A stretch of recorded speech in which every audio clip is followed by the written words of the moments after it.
So there's an online question that says, if stiffeners are not clipped outside the top flange would this be in conflict with PMDF support angles, or the support angles do not have to be continuous along the top of the flange top?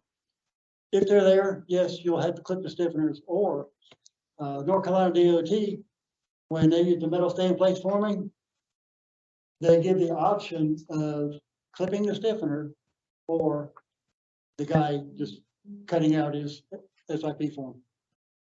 So. I got a question on that slabbing, that whole issue about slabbing.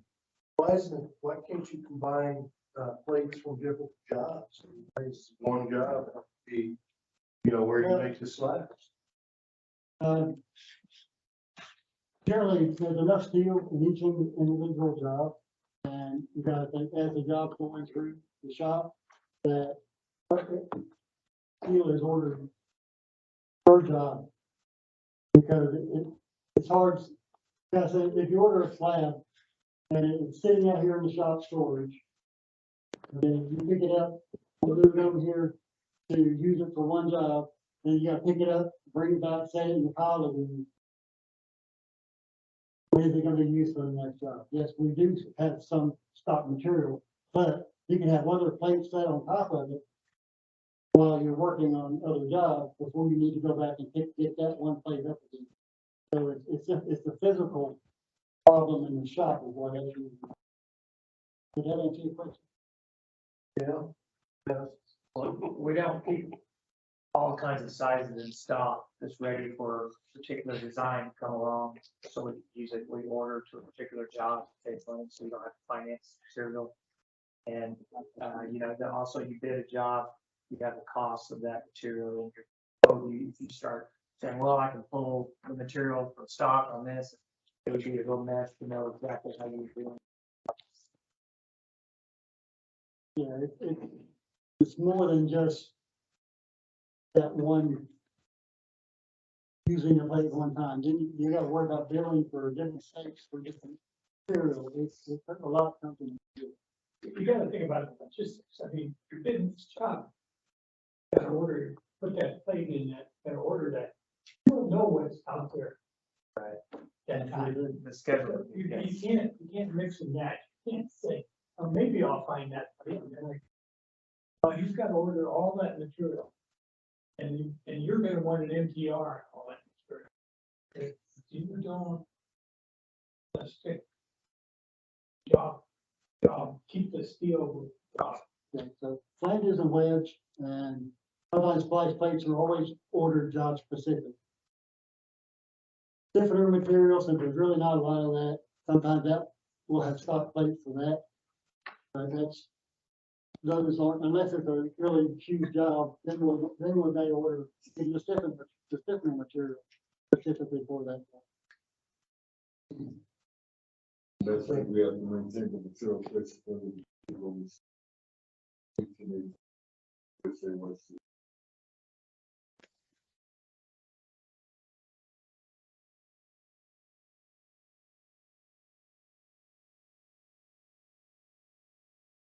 There's another question. Do you know approximate cost difference between a 50W and HPS 70W these days? I don't. Yeah, I don't think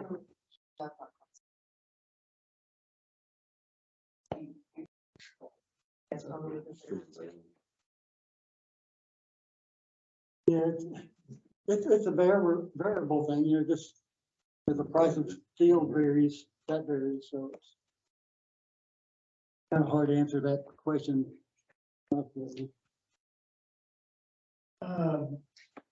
Some pricing information relative on the NSPA side. Okay, they're not gonna give you the cost, but they'll give you the relative pricing.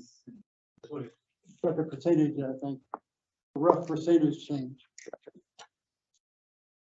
We did a job, and you guys did too, that happened to the designer really wanted to optimize the 50 and 70. So before, I was designed to, so before we made agreements on how we approach it, so that later when we got the design, we could refine it we couldn't tell upfront, what the difference is gonna be, because the plate doesn't have a set price for either. It varies with the widths and the lengths that you get. So there'll be sort of general areas where you'll be with 50 and 70 W plates to get to a refined numbers kind of stuff.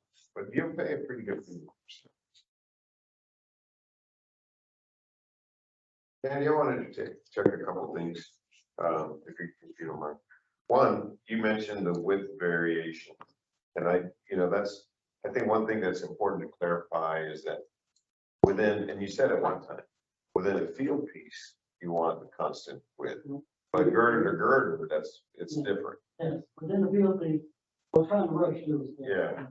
Problem is, the problem is that within the field piece, in that case, we showed 3 flanges and then 1 field section. So basically, you want to keep for girder line 1, you want to keep all the same width flanges. For girder line 2, all the same width flanges. But it can be different from girder line 1, as long as the width in that individual girder's length is the same. Yeah, sometimes I hear people, and they're thinking, well, fabricators want the widths all the same. No, it's in that field, Yeah, on that, but not girder line, right. which can help you with that optimizing the material. The other thing, I know, maybe I wonder if it's important to you guys, but we're gonna get almost everything shipped in on a rail car, which means you're looking at 85. So even if you're in that ballpark of, once you're over that 86 feet or so, we're gonna put a fuel splice in, a shop splice in anyway.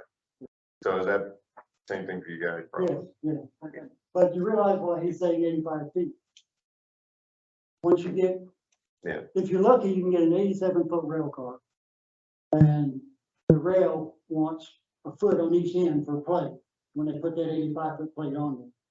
So we normally order 85 feet. If it goes over 85 feet, what they'll do, they'll put an idler car, an empty car on each side. And you're starting to pay for that idler car, because you pay by car. And that idler car is not cheap. But you can find it flat, because you use a lot of bulk. Yes, if you can, but you can't guarantee you're gonna get that. So that's why we try to stop at 85. One of the other things that somebody made a point to me recently, you were showing those durability solutions, the coatings. I don't know how important it ever becomes a textile, but sometimes they want a real high gloss on the fascia. But then what's common is to use a normal urethane. And those normal urethanes are not real good at retaining that gloss and that look. Where you could put it, if you got a really good coating just for the outside fascia, you could probably spend maybe $10,000 or $20,000 on a bridge. Not that much to get a coating that's really going to hold its appearance. I don't know if that's a big deal in Texas. I'm not sure that I've seen that many, but I know up in our area, there's certain areas where they really want to try to hold that. So that's something else to think about. The other thing, Randy showed those coating solutions, and metallizing is in there. NSBA did a study, and the metallizing didn't do better than the inorganic zinc. Now, there's not a lot of work that's been done. The community has made a pretty strong assumption about how much better it is. But I've looked and haven't seen, I'm not trying to run it down by any means, right? Really, I'm not. We do a lot of it because in our market, there's a lot of metallizing. But I think the jury is still out if it's much better. I'm not saying it's bad coating by any means, but I don't know that I think people think it's much superior. I don't really think that's the case. TxDOT has been doing their own study, the coastal area for the single coat of inorganic plus metallized as well, right? The materials and test division, that for a long time. Testing. I know we got some samples done about 2 years ago. Yeah, SBA did a study that just completed. Metallizing, there was some question about the results. There's a second study going on. They're gonna redo that metallizing piece to make sure they got good numbers. So there'll be some more data to come. But I see assumptions made that I think, well, maybe not. To answer a question a minute ago, Michael Dornberg, QA engineering, or Vice President engineering QA, they just sent a text, because he's online, he just sent a text and said that the HPS WW is roughly 30% more than the 50. Sounds about right. Thank you. Ronnie, you just said metallizing, if I did that a lot in different market. What does it exactly mean? You use a hot dip, the whole girder, No, or spray? no, metallizing is sprayed. It's usually thermal, it can be flame or thermal. But one of the things we'll do if we get a metallized job, we'll do a RFI to galvanize the smaller stuff. Because metallizing, it's, you use these really large guns and it works okay on a nice white surface. But if you were gonna try to spray something like this white or blackboard, whatever it is, try to get in and around there, it's difficult. Whereas with galvanizing, you just drop it into a kettle. So our opinion, if you're metallizing, is, and we'll do RFI, could we rather hot to galvanize the small stuff like cross frames and raised attachment plates, stuff like that. So the metallizing, the spray is down in the shop. Yeah. Before the erection, before the shipping. Exactly.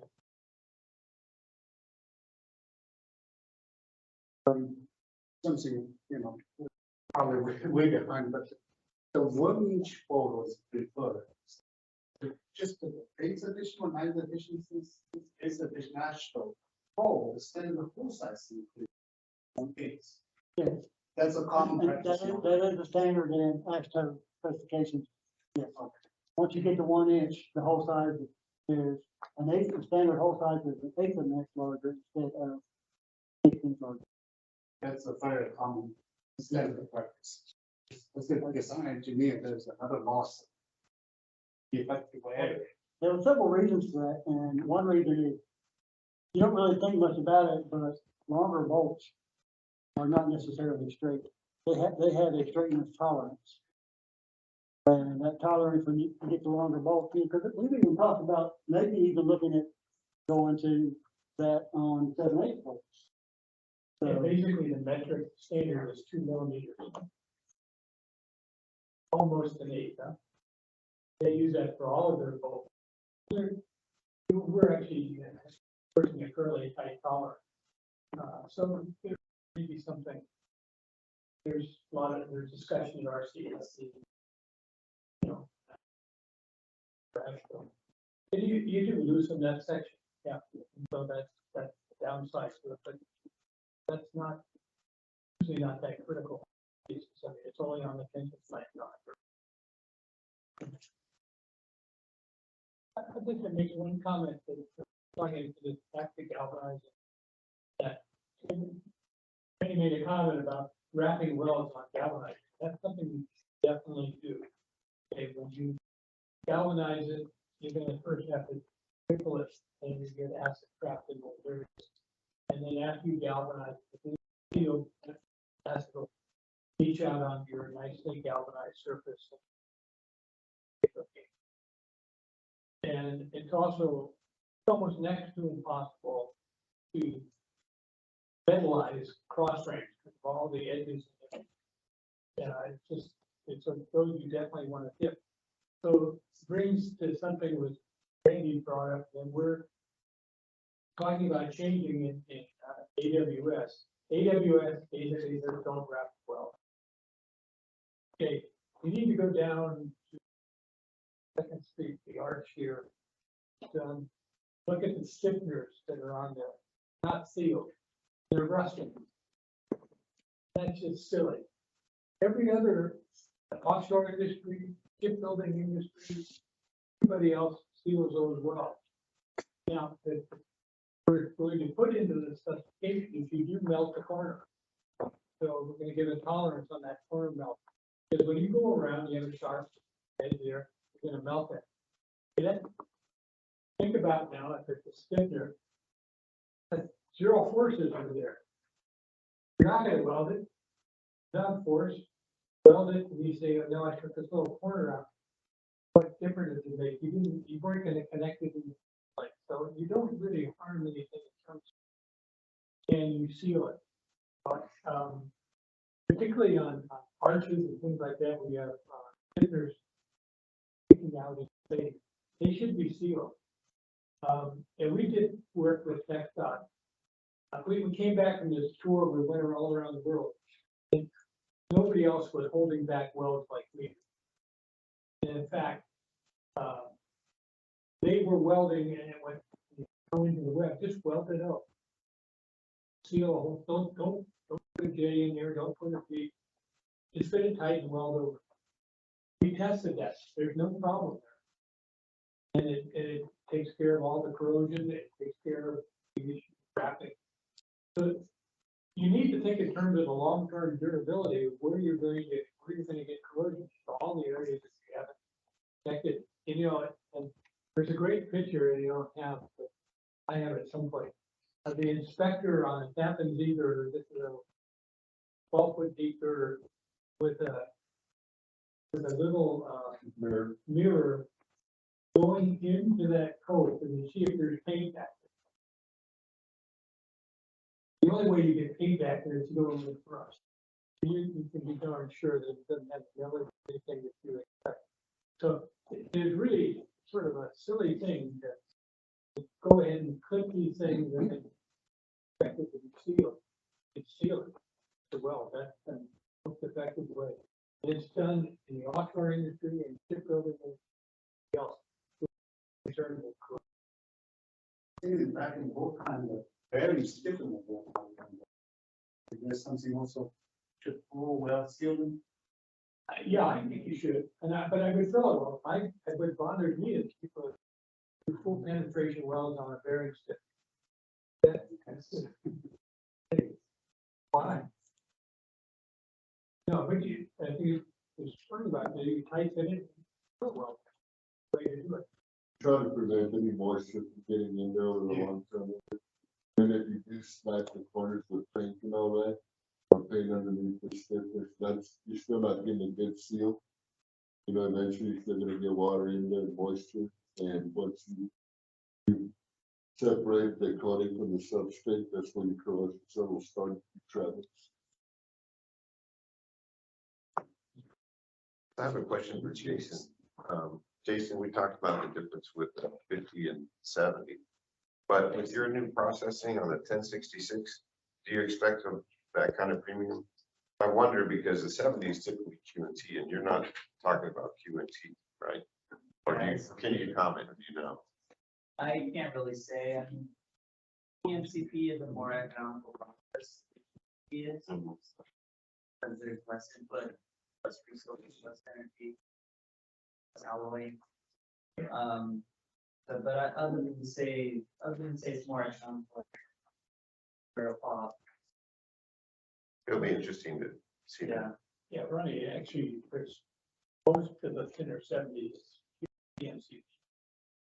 Only the thick stuff is cheap. Yeah, our experience has been mixed with the TMCP in terms of what we've got. Because I've seen that too. But then 2 years ago, Roy was looking for some TMCP. Yeah, it doesn't matter. So we went through our remnant, and frankly, we couldn't find anything. All the HPS that we had was skewed. Now, part of that is because we tend to see that 70 on thick sections. So, you know, that might be it too, Carl. Yeah, I mean, everybody would rather PMC paint. Yeah. Plate, so I think it didn't, I think Nucor started out, couldn't do it. I'm just saying, I don't think you can say. Yeah, I wonder if Michael's numbers are based on teams or that. But that sounds, his number sounds more like what I know. What we've seen is a lot of those 70. But your point's well made, especially with the new mill. It doesn't mean it. You're gonna get that. Yeah, that's why I asked him the question.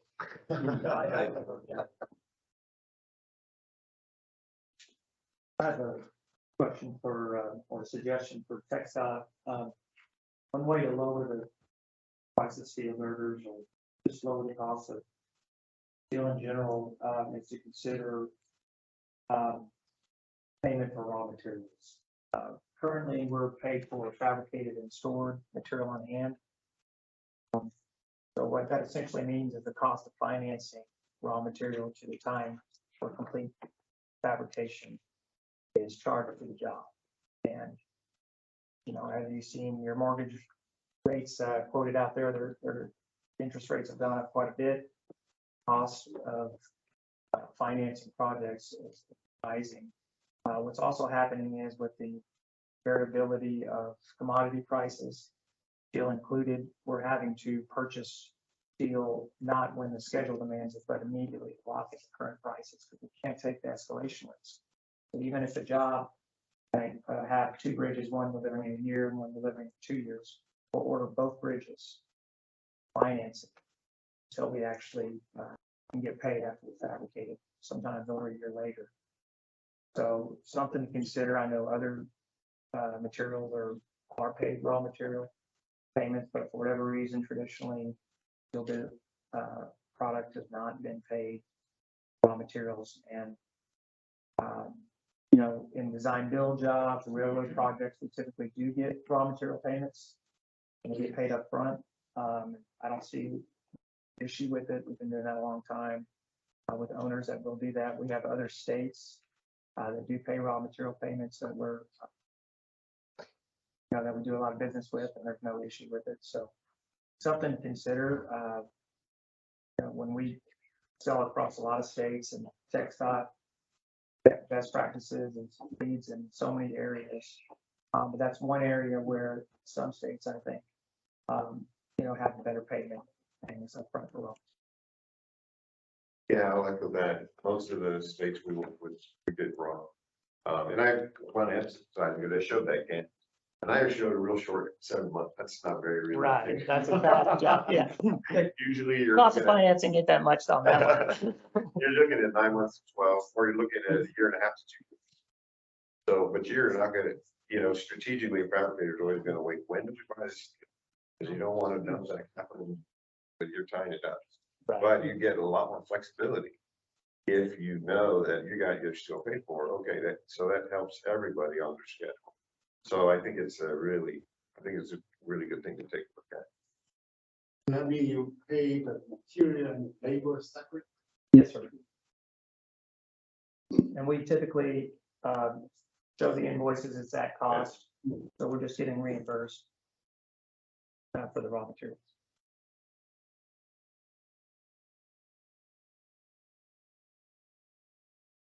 Back to the slabbing question. We actually at the design didn't really struggle with many other issues. Patient stress level, stress management inside. In the shop joint stage, actually the length of each piece can be adjusted. So how much is that? If we worry too much about the issues of fabrication, it's just another factor. So again, one has to really clarify that the width, say, the length of each thickness.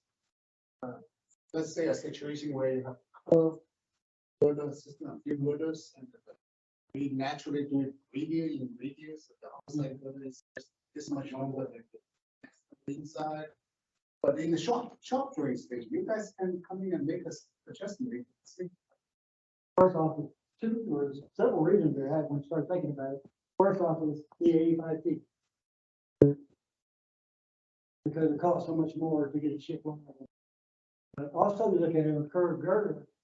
If a curved girder, for example. Imagine you got a rectangular plate and you put cutting curves out of it, and you have all that wasted material. So you say, okay, which is cheaper, to have one long plate with all that wasted material that you're having to pay for, or you take it, put some one or two shot splices in there, and then you can take that plate and nest it together and have much less weight. So does the cost of the welding and the shop labor for those 3 plates, is it cheaper than the cost of the wasted plate if you were at one day. That's why you're seeing those on that. So it's something that, you know, in the design, you know, we've got the option to add shop plates.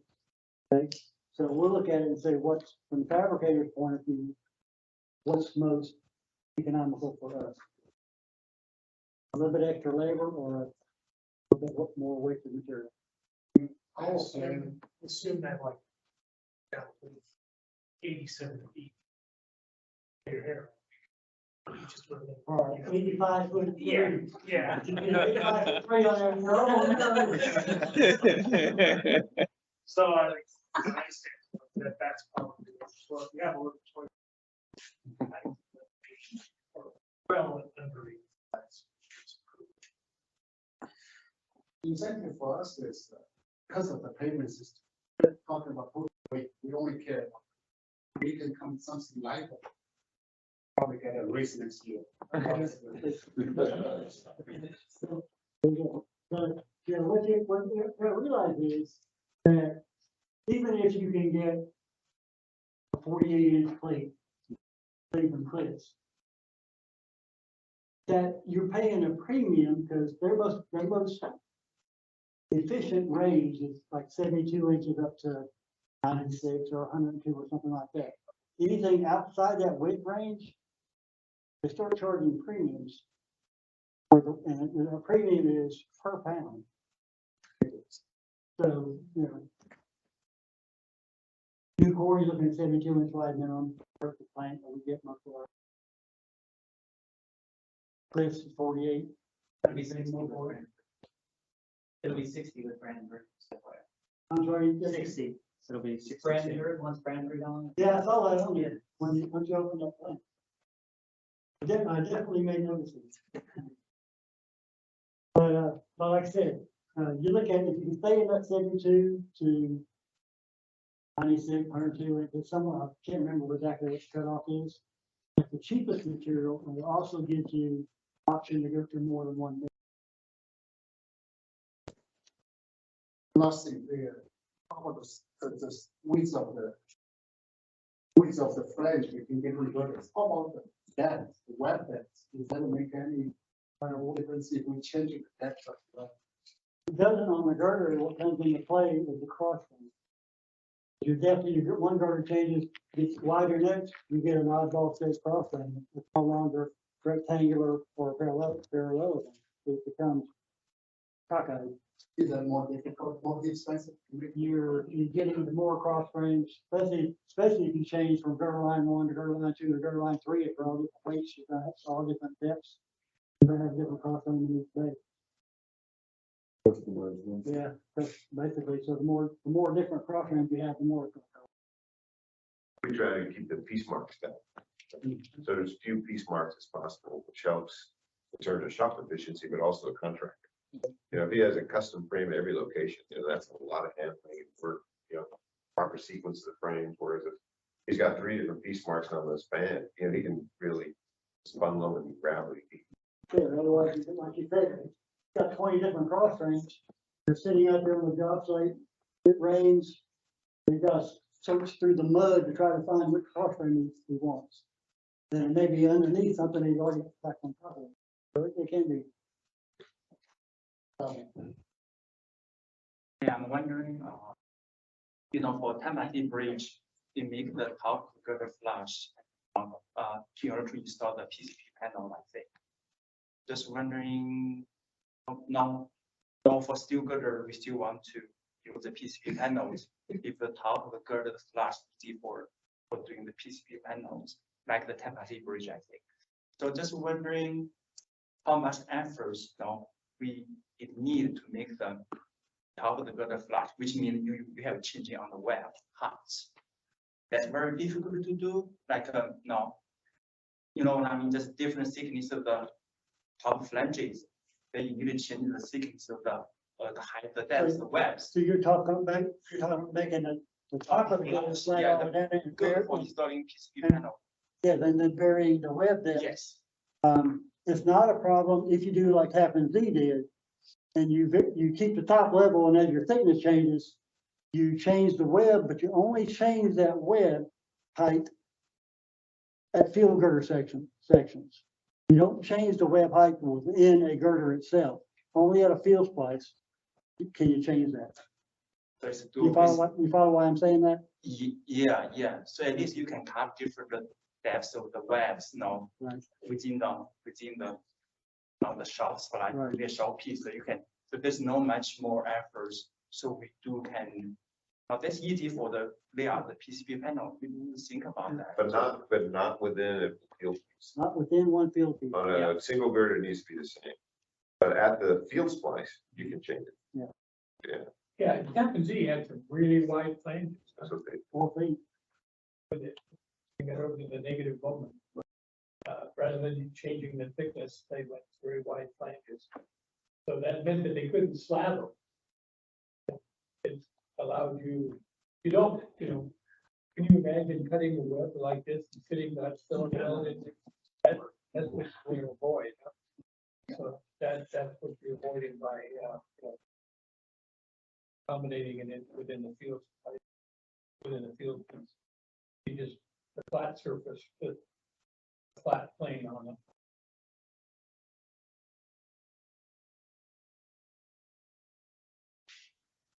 But actually, I guess you guys are moving to precast panels. Huh? We're encouraging it. It hasn't really taken off. Yeah. On steel. Kurt as well. We've been seeing quite a few of them.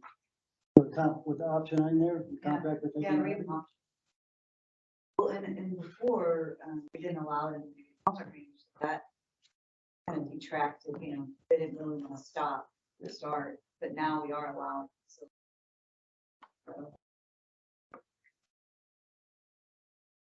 Then the PCP standard will be updated.